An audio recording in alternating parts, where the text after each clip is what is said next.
Ana Carolina Monai, mas vocês podem me chamar de Carol, chamar de Ana Carolina, você acha que eu nem reconheço, me ver se não me chamar de Ana, nem vai ser comigo, pode chamar de Carol. Eu estou aqui no mestrado, eu me formei em História na bacharel e licenciatura na UERJ, no Rio, e entrei agora no mestrado aqui.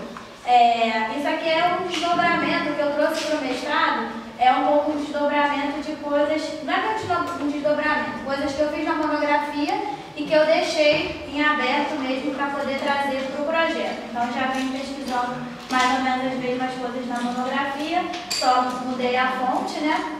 Mas eu vou falar um pouquinho ao longo da apresentação da monografia e onde ela está diferindo substancialmente aqui no projeto da pesquisa do mestrado. Bom, o título, né, é esse, né, a experiência da tortura em voz de mulher. O que eu estudei na monografia, estou trazendo para cá, são os testemunhos das mulheres que passaram pela tortura na ditadura militar brasileira. Uma tortura que foi perpetrada pelo Estado brasileiro nesse momento da ditadura. Na monografia, eu trabalhei com um filme que é o Que Bom Te Ver Viva, um filme da Lúcia Murá, um filme de 89, que reúne 8 testemunhos de mulheres que passaram pela tortura e tem a introdução também de uma personagem ficcional no filme. Então eu pensei o cinema, o gênero documentário misturado com a ficção, o papel da ficção e os próprios testemunhos, né? Porque elas estavam falando sobre essa experiência de tortura perpetrada pelo Estado. Na dissertação, eu peguei os testemunhos que estão num livro chamado Luta Substantivo Feminino. Esse livro ele foi produzido a partir do relatório da Comissão Especial de Mortos e Desaparecidos Políticos. Essa comissão ela foi instaurada em 96, né, bem depois do fim da ditadura, né, depois de 88, foi instaurada em 96, e ela já foi o resultado já da luta dos familiares pelo reconhecimento dos mortos e desaparecidos. Em 2007 sai o relatório dessa comissão, e desse relatório 4 obras foram publicadas, né, a partir desse relatório. Uma sobre a ditadura interseccionada com os negros e negras, esse tratando de violência de gênero, que é o substantivo feminino. Tem um outro que fala só das crianças vítimas da ditadura, e mais um sobre a repressão no campo. Esses 4 livros e o próprio relatório estão todos disponíveis na internet, é só baixar. Então, assim, eles têm, em termos de... Enfim, a disponibilidade na internet é de fácil acesso. Nessa obra, no Luta Substantivo Feminino, que é de 2010, tem, além de estar listado 45 perfis de mulheres que foram mortas ou desaparecidas na ditadura militar, também tem 27 testemunhos de mulheres que ainda estão vivas, né? Por isso que elas testemunharam. Também tem essa reunião desses 27 testemunhos das mulheres sobre a experiência da tortura. Então, esses 27 testemunhos que eu analiso de uma forma mais fechada, mas obviamente eu penso também a questão da obra, né? Por que você une isso numa obra que tem um eixo temático específico, que é a violência de gênero, a forma de publicização. Isso é um livro, então assim, você pode comprar, mas ela também você pode baixar, então tem uma forma de circulação pela rede, tudo isso entra em contato, né? E o lugar desses testemunhos numa obra que está tratando de mortas e desaparecidas. Esse é o meu corpus, assim. Então tem uma questão de pensar o testemunho, ele reside nessa descontinuidade que tem entre a experiência e esse momento de elaboração. A experiência da tortura, década de 70, e elas estão 40 anos depois, né, nessa obra publicizando esse relato. É uma descontinuidade entre experiência e elaboração, entre experiência e narrativa, que não é nenhum demérito do próprio ato de testemunhar. Pelo contrário, a própria condição do testemunho é haver essa descontinuidade. Então, assim, no testemunho aparecem questões que são questões do tempo presente, né? A forma de você pensar aquela experiência está alocada num tempo, está narrando uma experiência de 40 anos atrás. Então, esse trânsito entre passado e presente, ele está contido na obra, ele está contido nesse momento de elaboração. Então, a elaboração é um momento posterior, não necessariamente vai ter naquela elaboração só uma nas narrativas, não é só um relato factual do que aconteceu na experiência. Tem base nessa experiência, mas tem outros elementos também. O primeiro ponto aqui que eu queria trazer para a gente pensar junto era sobre essa própria experiência da tortura, para depois eu falar da questão da elaboração. Bom, um dos pressupostos para poder pensar testemunhos sobre tortura é tentar entender qual que é a natureza da tortura a partir das consequências dela. Então, assim, a tortura, o ponto da tortura é que ela provoca a experiência de quebra. No projeto de dissertação e na monografia também, essa quebra, eu encerro ela numa chave explicativa que eu chamo de dessubjetivação, que é a quebra do sujeito. Como que isso opera? Como que isso acontece? A tortura, ela provoca uma ruptura traumática entre o corpo e a linguagem. Essa ruptura traumática, para poder pensar, né, por que essa ruptura entre corpo e linguagem ela tem o caráter do trauma? Primeiro que ela torna a experiência indizível. Então, o corpo ele é submetido a um determinado tipo de experiência que é eminentemente intradutível. Você pode tangenciar, mas até a tangenciar, conseguir simbolizar de alguma forma, já é descaracterizar o trauma, já passa pelo processo de superação do trauma. E o outro ponto é pensar qual que é o próprio estatuto da palavra que é conferida sobre a tortura. Sobre tortura, né? Não sobre a tortura. O estatuto da palavra sobre tortura. E a tortura, a gente está falando, isso é uma coisa que sempre tem que ser ressaltada, que é uma tortura sistêmica, é uma tortura que tinha lugar no coração do Estado. Então, não era uma tortura, não era uma disrupção de um torturador sádico, era uma tortura que ela estava dentro da Constituição, ela estava dentro da Lei de Segurança Nacional, todo o aparato burocrático do Estado, a tortura tinha um lugar. E o Estado é o próprio agente torturador, né? O próprio algoz.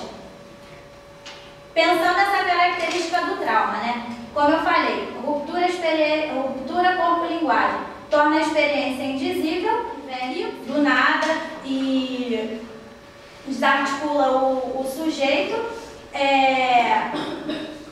Como isso acontece? É um fenômeno que ele passou, é um fenômeno pretérito, só que ele é incapaz de ser convertido em memória. Ele se apresenta no presente, mas não de uma forma elaborada. Ele não se apresenta como um passado tematizado. Esse tipo de reavaliação do trauma, ele é dado pela implosão das estruturas temporais. Então é aquela questão da pessoa que revive o trauma. Às vezes, por exemplo, alguém que vai narrar um trauma que não passou pelo processo de elaboração e ela revive a situação traumática. Ou ela não vai narrar, mas em um determinado momento ela se vê numa situação que remete a ela aquela experiência pretérita e ela revive a situação, né, mais ou menos como ela aconteceu. Ela sente como se estivesse acontecendo de novo a mesma situação. No Que Bom Te Ver Viva, por exemplo, isso aparece nos testemunhos de uma forma frequente. Tem uma fala da personagem ficcional que remete ao testemunho da diretora do filme, que é a Lúcia Murat, que ela fala assim, que num determinado momento lá da tortura dela, o torturador falou para ela que ela seria o cachorrinho de Pavlov dele. E aí ele falou assim, o primeiro choque que eu te der vai ser forte demais. Com o passar do tempo, com vários choques que eu for te dando, o último já não vai precisar ter a mesma voltagem que o primeiro, mas você vai sentir como você sentiu o primeiro choque. Essa disrupção do trauma. E ela no final do filme, ela fazendo essa ponte passado e presente, ela ainda fala assim pro torturador, você só esqueceu de me avisar que isso duraria para sempre. Ou seja, 20 anos depois, que é quando ela está produzindo o filme, ela ainda se encontrava em situações que a sensação daquele primeiro choque, que teve uma altíssima voltagem, se repetia no presente. Então, assim, essa ideia do passado que não passa, é essa questão desse tipo de disrupção. Pela implosão das estruturas temporais, tem um passado que ele fica como um passageiro clandestino. Ele nem é um passado que eu estou falando passado, mas ele não se apresenta como passado porque ele não foi elaborado. Ele convive no presente e nessa forma dessas irrupções, né? Às vezes é um sonho que você tem, desencadeia um processo traumático. Quem é militante sabe, aquela noção do gatilho, quando a gente coloca assim, gatilho, para poder avisar e não descarregar esse tipo de vivência do trauma, de vivência traumática. E a outra forma, que não é do retorno do recalque de experiência como uma experiência passada, é uma experiência não elaborada, mas diversas vezes ao longo da sua vida você repete essa constelação que criou aquela situação do passado. Então, por exemplo, também usando que bom te ver viva também, tem uma hora que a Estrela Borodana, o nome dela, ela fala assim, quando que eu vou deixar de fazer de todo homem o meu torturador? Então, nas relações pessoais dela, ela várias vezes se percebia se colocando no lugar de vítima e colocando aquela pessoa com quem ela está se relacionando. E não estou falando só de relacionamento íntimo, estou falando às vezes um cara que está no banco e que é grosseiro com ela e ela reage da mesma forma que ela reagiu na experiência traumática, mas ela não é capaz de identificar a origem daquela reação como aquela experiência da tortura. Ela age como se fosse como se aquilo tivesse desencadeado pela reação do cara do banco, mas na verdade esse processo tem uma origem no passado que ela não reconhece como passado.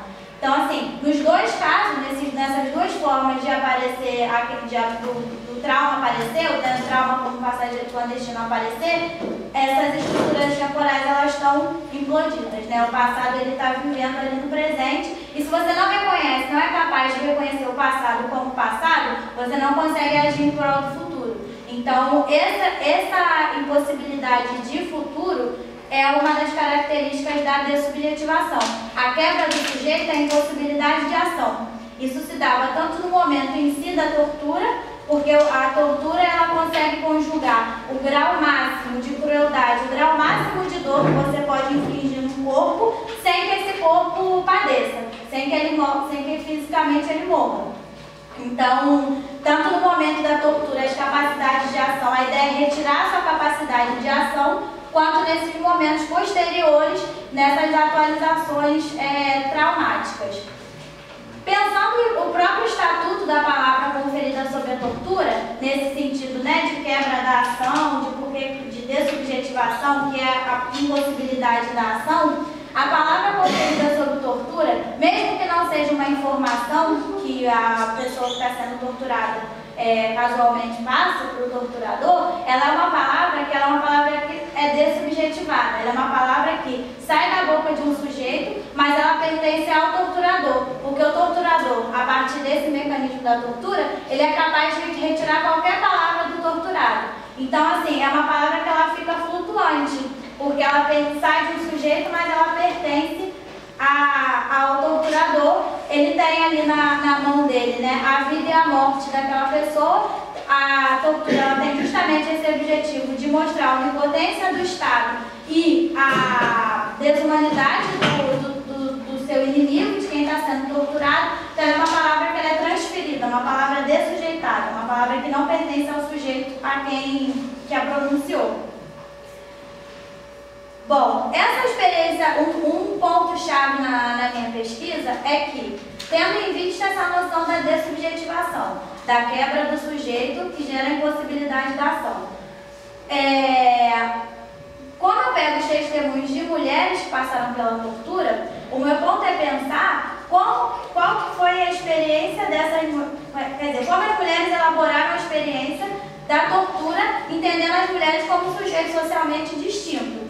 Então, no caso das mulheres, tendo em vista que as mulheres estão numa sociedade patriarcal, o Estado era passível de ser masculinizado, porque todos os seus agentes torturadores eram homens, então naquele ambiente ali, quer dizer, nos momentos de elaboração da tortura, o Estado ele aparece como um agente de violência de gênero. Então, assim, o Estado não estava torturando uma pessoa agênera, neutra, uma pessoa sem cor, sem classe, estava torturando uma mulher. E isso vem nesses momentos de elaboração, nos momentos do testemunho, né, que é a forma de você conseguir acertar as contas com esse passado. Então eu falo em dupla dessubjetivação, que não é uma dupla no sentido de estar vinculado, né? Não é que elas sofriam 2 vezes mais, a violência física era duplicada, mas era uma violência que era interseccionalizada, era uma violência que eram cruzadas, eram vários vetores de violência que estavam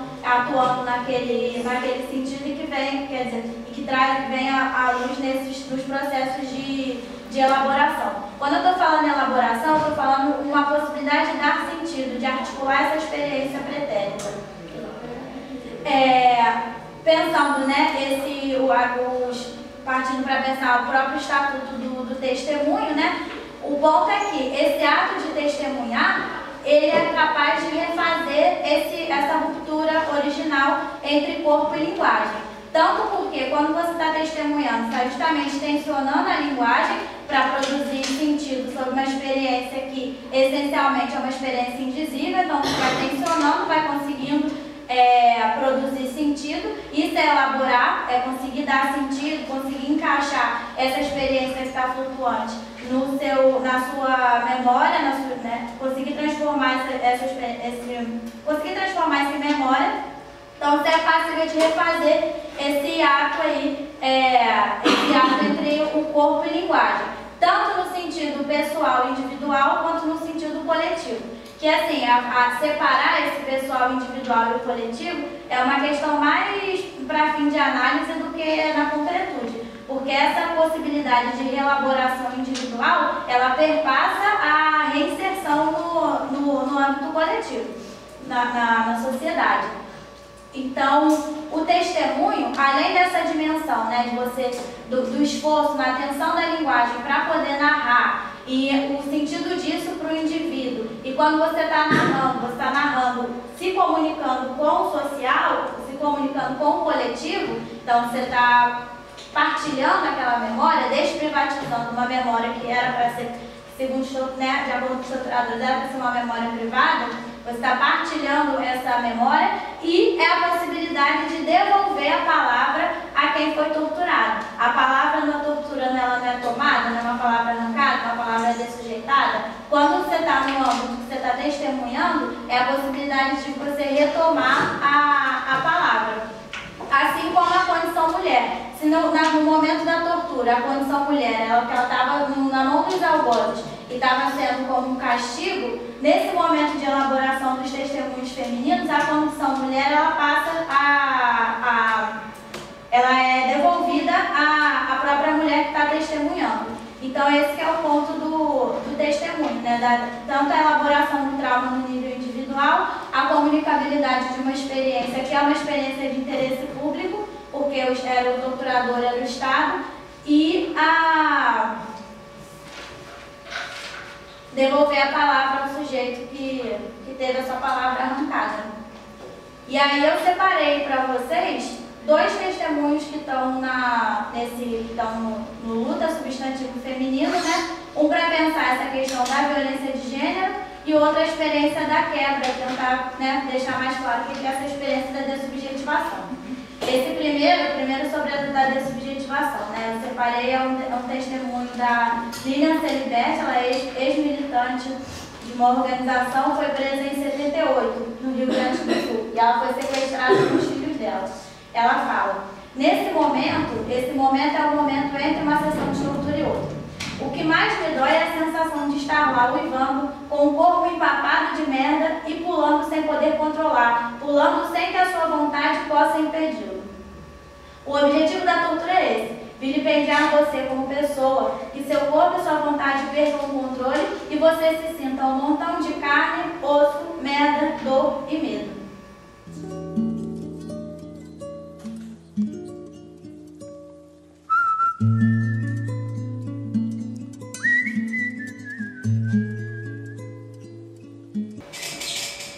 Eu ainda prefiro pensar a natureza de um Estado ditatorial enquanto um Estado militar, porque eu entendo isso, né, dessa questão de Estado e sociedade.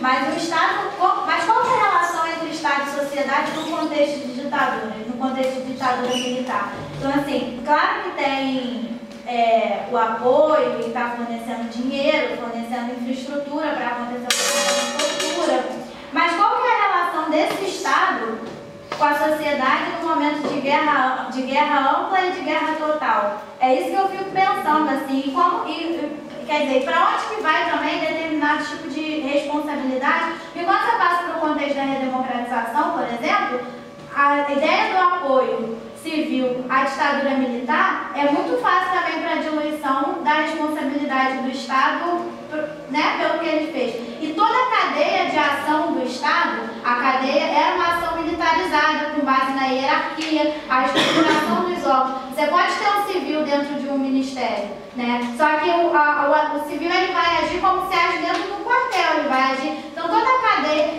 Mas enfim, acho que para além disso, a minha pergunta é: qual que é a relação entre Estado e sociedade no contexto ditatorial e no contexto de guerra ampla, de guerra total? Não, parece que o teu projeto é um poder simbólico, ele afirma uma coisa simbólica que não é claro, não está dado hoje, que é o papel efetivo do Estado, a culpabilização do Estado.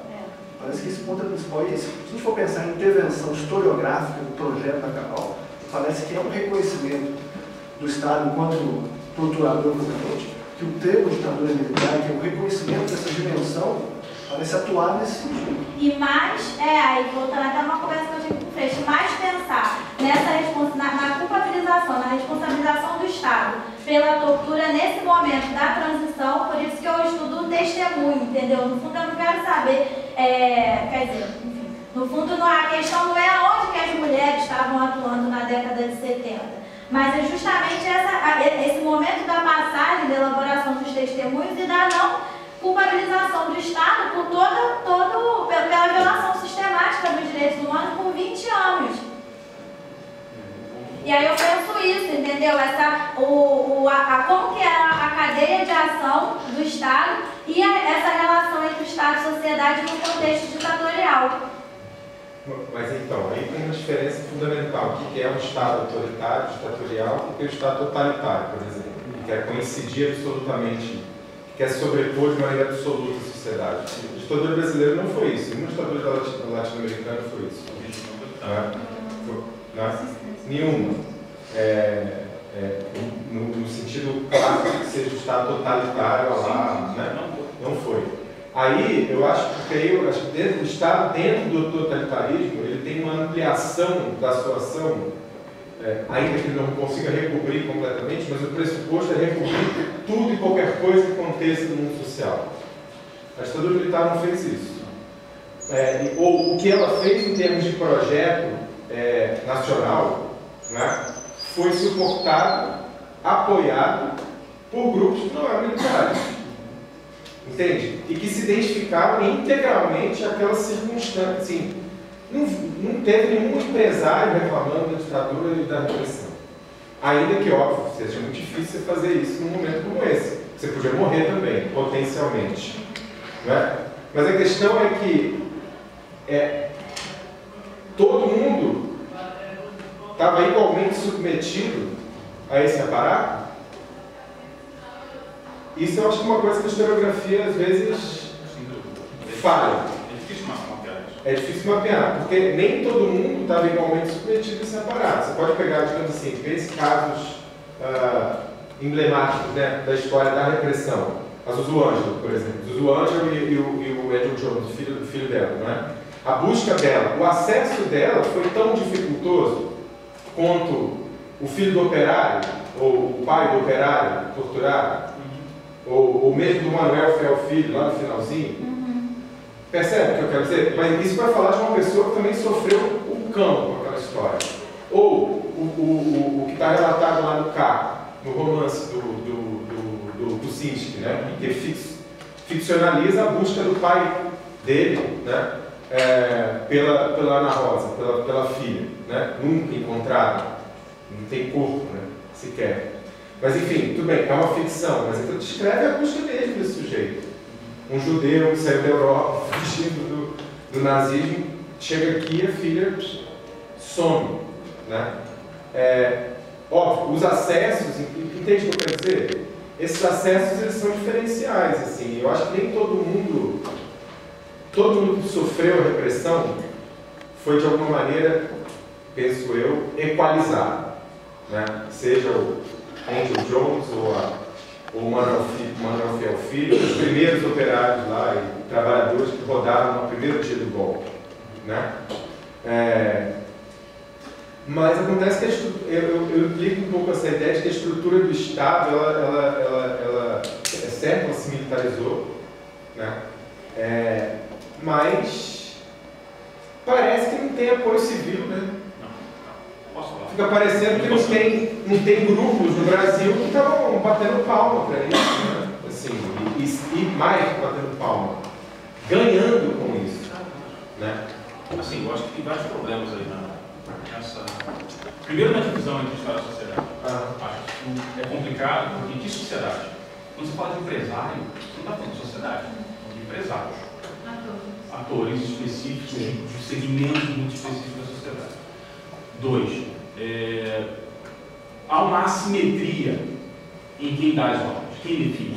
No frigir dos ovos, não era o empresário que fala, agora eu vou fazer uma batida. Não, eu ofereço um carro, vai lá no carro e você leva o cara, eu gosto de um voyeur ficar assistindo o cara com a pau de arara, etc.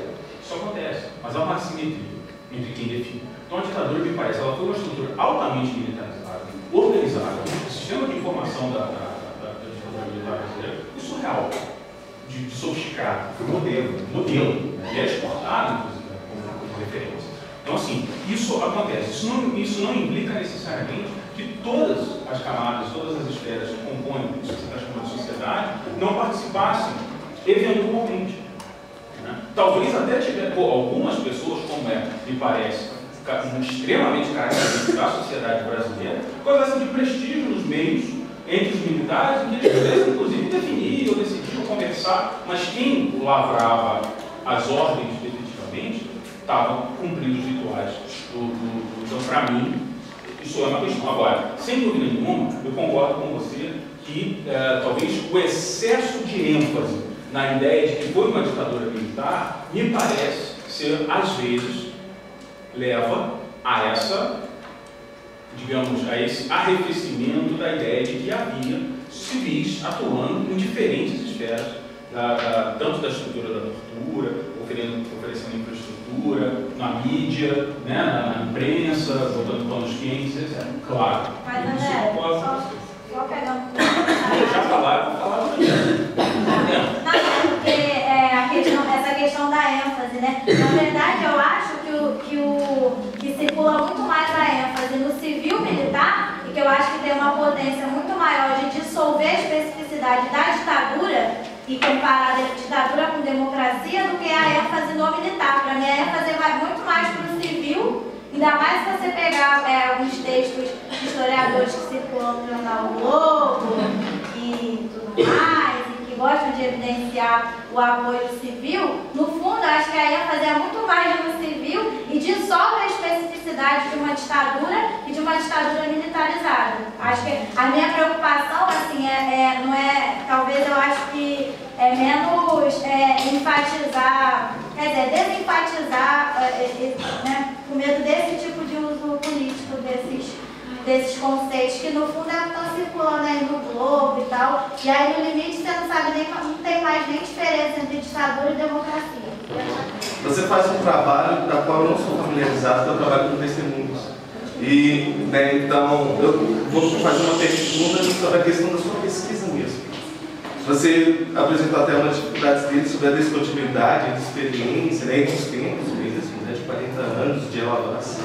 Ou seja, você me deu essa resposta da minha primeira pergunta, agradeço. Então, eu gostaria de retomar um pouco, a partir daquela sua primeira resposta, sobre a questão do método. Você tem essa questão de como é que as mulheres trabalham a experiência da tortura, conhecendo sua posição de gênero. E eu queria saber como é que... e você mesma falou que aquele exemplo da mulher que deu o seu testemunho, né, sobre a questão dos militares falando, né, porque você não está em casa, que foi o mais explícito, mas os outros não são dessa forma. Então, como é que é a sua chave de leitura com esses testemunhos? Você tem, por exemplo, você enumera, por exemplo, algumas chaves de leitura, das quais eu pude arriscar 4, né? A primeira é a chave de leitura da família, ou seja, dessa luta de que a mulher ela não é só uma mulher de ficar em casa, de que ela também pode entrar na militância. Também é a chave de leitura do corpo, né, da questão da fisiologia, né, ou seja, a experiência particular da fisiologia das lactantes, né, das gestantes, até mesmo de quando estavam menstruadas. até mesmo a questão do corpo, da questão do sexo mesmo, né? A questão da nudez, é um homem que está procurando. A terceira que eu pensei foi a questão da alocação social, ou seja, uma nova ótica sobre a sociedade patriarcal, se ela consegue ver agora essa sociedade patriarcal machista de um novo ângulo, de um ângulo ainda um tanto mais potente após a sua experiência de tortura.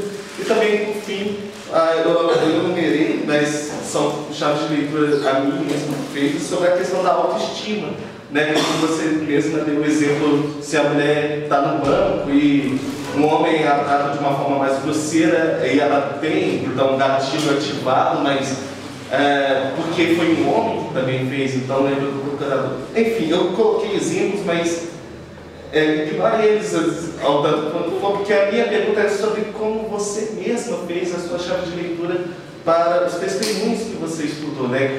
Já que eles não são tão explícitos sobre a questão que você colocou, né?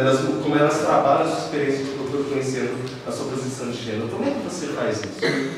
Não, então, eu tive uma facilidade na própria natureza das fontes, né? Porque o Fonte Viva trata disso, e o Luta Substantivo Feminino só eu de testemunhos de mulheres. Então, assim, eu não selecionei de outro lugar.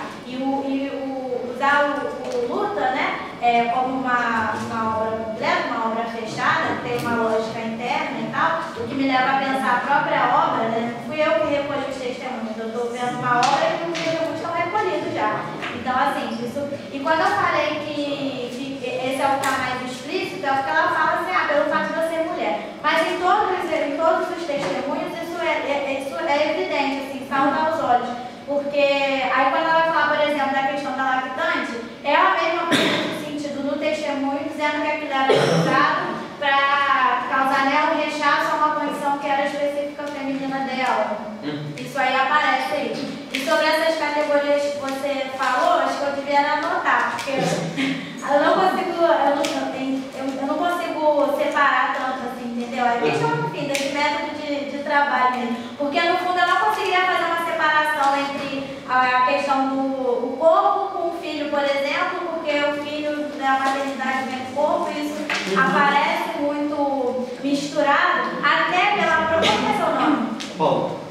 Até pela própria natureza dos testemunhos traumáticos, Paulo, que eles são descontínuos, eles são fragmentados. Ela fala de uma coisa, interrompe, volta outra. Então, assim, eu teria dificuldade de